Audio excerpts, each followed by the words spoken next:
لهم مثلا اصحاب القریہ، اور ان کے لیے ایک بستی والوں کی مثال بیان کیجیے۔ اذ جاء المرسلون، جب ان کے پاس یعنی اصحاب القریہ کے پاس، اہل بستی کے پاس پہنچے بھیجے ہوئے۔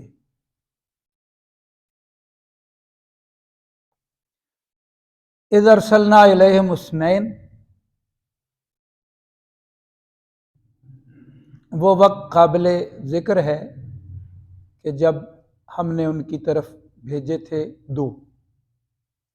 فکذبوہما، تو ان دونوں کو بستی والوں نے جھٹلا دیا۔ فعززنا بالثالث، پھر ہم نے تیسرے کے ذریعے تائید فرمائی، تقویت دی۔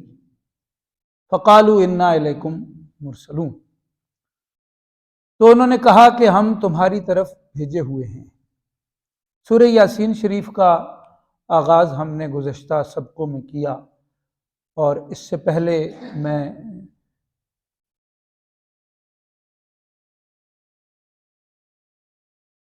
آخری سبق میں رکوع کا خلاصہ بھی عرض کر چکا ہوں۔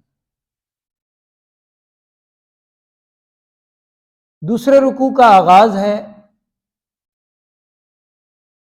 تو حق تعالی نبی مکرم صلی اللہ علیہ وسلم سے فرماتے ہیں کہ آپ ان لوگوں کے سامنے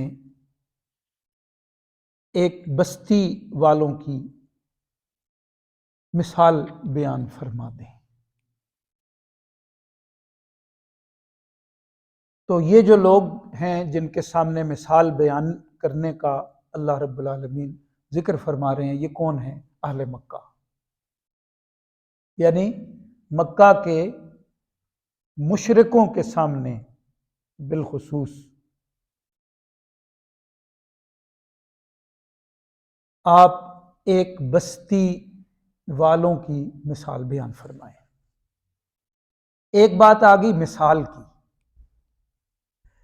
یعنی حق تعالی شانہ انسان کے معیار پر کلام فرما رہے ہیں۔ انسان مثال سے بات کو بہت آسانی سے سمجھ لیتا ہے، اس لیے فرمایا وَيَضْرِبُ اللَّهُ الْأَمْثَالَ لِلنَّاسِ، مثال بیان کرنا اللہ رب العالمین کی ضرورت تو نہیں ہے، اللہ پاک تو ضرورتوں سے پاک ہے۔ تو للناس، جس طرح کی سمجھ انسان کو اللہ پاک نے عطا فرمائی ہے، تو اس کا تقاضا یہ ہے کہ کوئی مثال سامنے رکھی جائے، مثال کا بیان ہو، مثال کو لایا جائے تو بات زیادہ سمجھ میں آتی ہے۔ دوسری بات یہ ہے کہ القریہ،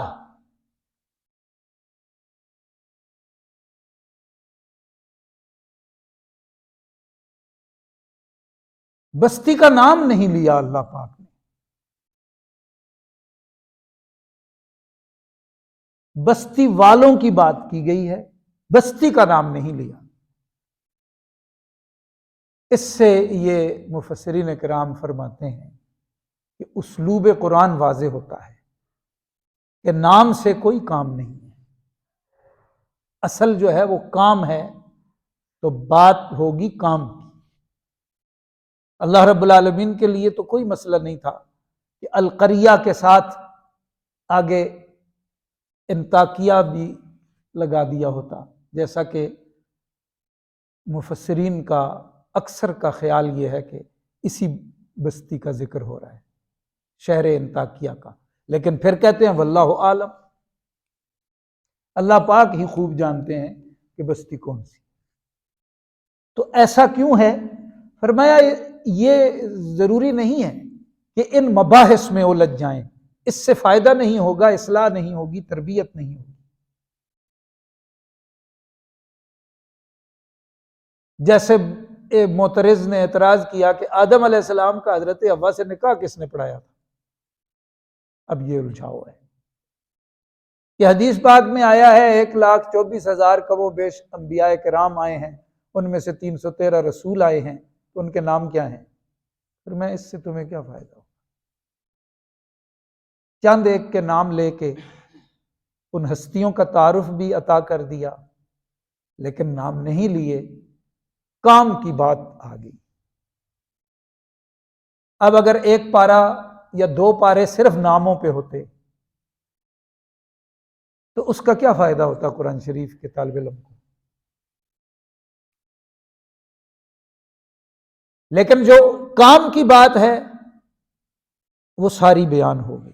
تو یہاں بھی وہ فرماتے ہیں کہ اللہ پاک نے نام نہیں لیا، اس لیے نام کے پیچھے دوڑنے کی ضرورت نہیں ہے۔ حضرت درخواستی رحمۃ اللہ علیہ فرمایا کرتے تھے نام کی طرف مت جاؤ، کام کی طرف جاؤ۔ نام چاہو گے تو نام بھی نہیں ہوگا اور کام بھی نہیں ہوگا، اور کام چاہو گے تو کام بھی ہو جائے گا، نام بھی ہو جائے گا۔ یہ حافظ الحدیث حضرت مولانا عبداللہ درخواستی رحمۃ اللہ علیہ اکثر یہ جملہ فرمایا کرتے تھے۔ تو یہ اسلوب ہے جو بیان ہوا ہے۔ اذ جاء المرسلون، جب ان کے پاس آئے بھیجے ہوئے، تو مرسل ضروری نہیں ہے کہ رسول مراد ہوں، جو شریعت کی اصطلاح میں جنہیں رسول کہا گیا ہے وہ مراد ہوں۔ بھیجے ہوئے یعنی رسولوں کے بھیجے ہوئے، یہ لفظ حدیث پاک میں بھی آیا ہے۔ نبی علیہ السلام نے خود فرمایا الحمدللہ الذی وفق رسول اللہ، سب تعریفیں اللہ تعالیٰ کے لیے ہیں کہ اللہ تعالیٰ نے اپنے رسول کو ایسا رسول عطا کیا ہے۔ یعنی ایک صحابی کے بارے میں آپ نے فرمایا دعا، کیونکہ وہ بڑے مجتہد تھے اور ان کا ایک مضبوط قیاس تھا، تو اس پر انہوں نے اپنی بات، حضور نے سوال کیا ان سے، یہ اگر ایسا ہو ذمہ داری ہے، تمہیں ذمہ دار بنا کے بھیج رہا ہوں، یہ مسئلہ تمہیں قرآن سے نہ ملے کہاں سے لوگے، حدیث سے نہ ملے کہاں سے لوگے؟ انہوں نے پھر کہ میں اپنی رائے قرآن و حدیث کے ضمن میں قائم کر کے فیصلہ کر دوں گا۔ حضور نے ہاتھ اٹھا لیا اللہ کی بات، ایسے نمائندے اللہ نے اپنے رسول کو عطا کیے، اس پہ میں اللہ کا شکر ادا کروں۔ تو رسول کا لفظ وہ شرعی رسول کے علاوہ بھی آ سکتا ہے، لیکن یہ کہاں سے پتہ چلے گا؟ یہ ائمہ تفاسیر متعین کر کے بتائیں گے امت کو کہ یہاں پہ مراد کون ہے۔ تو حق تعالیٰ فرماتے ہیں وہ جو بستی تھی، بستی والے تھے، ان کی طرف پہلے 2 بھیجے ہم نے 2 بھیجے، یعنی حکم ہوا ہوگا وقت کے پیغمبر علیہ السلام کو کہ آپ 2 فرد بھیج، وہی ہوئی ہوگی، تو وہ 2 گئے۔ بستی والوں نے ان دونوں کو جھٹلایا، تو پھر ان کی تائید کے لیے حق تعالیٰ فرماتے ہیں ایک تیسرے کو بھیجا گیا۔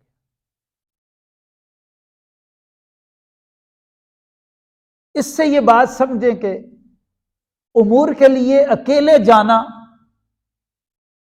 یہ مناسب نہیں ہے، کم سے کم 2 ہو کے جانا چاہیے۔ یہ ہمارے ماشاءاللہ جو جماعت کے ساتھی ہوتے ہیں، تو ان کی جب تربیت ہوتی ہے، ظاہر ہے یہ بڑوں کی چال عطا کی ہوئی ہے نا، اور اس میں بڑا کردار ہمارے دادا پیر شیخ الحدیث مولانا زکریا صاحب رحمۃ اللہ علیہ کا ہے۔ یہ ان کا فیض چل رہا ہے۔ تو درس نظامی میں بھی جو حافظ صاحب پڑھتے ہیں تو اس میں بھی ان کا فیض چل رہا ہے۔ اس طرح سلوک میں ہمارے شیخ صاحب اللہ انہیں صحت، عمر اور فیضان مزید سے مزید تر عطا فرمائے، تو یہ انہی کا ایک لگایا ہوا پودا ہے نا۔ اس طرح اور پوری دنیا میں ہے۔ تو یہ جو ترتیب دی جاتی ہے نا، اکیلے نہیں جانا، دو جاؤ، یہ کہاں سے لی گئی ہے؟ اور بہت سے مقامات اور دلائل ہیں، ایک یہ بھی ہے، اذ ارسلنا الیہم اثنین، تو وہ دو کو انہوں نے جھٹلا دیا، نہیں بات بن رہی تھی، تو پھر ان کی تائید کے لیے ایک تیسرے کو روانہ کیا۔ تو انہوں نے کہا کہ ہم تمہاری طرف بھیجے ہوئے ہیں، یعنی ہماری تشکیل ہوئی ہے، ہم خود نہیں آئے، بھیجے ہوئے ہیں۔ دل مضطر سے پوچھے رونق بزم، میں خود آیا نہیں لایا گیا ہوں، کہ ہم ایک ترتیب لے کے آئے ہیں من جانب اللہ۔ قالو، انہوں نے کہا، ما انتم الا بشر، نہیں ہو تم مگر ایک انسان، مثلنا، ہم جیسے، ہم بھی انسان تم بھی انسان، یہ کام تو کوئی فرشتہ کرتا نا،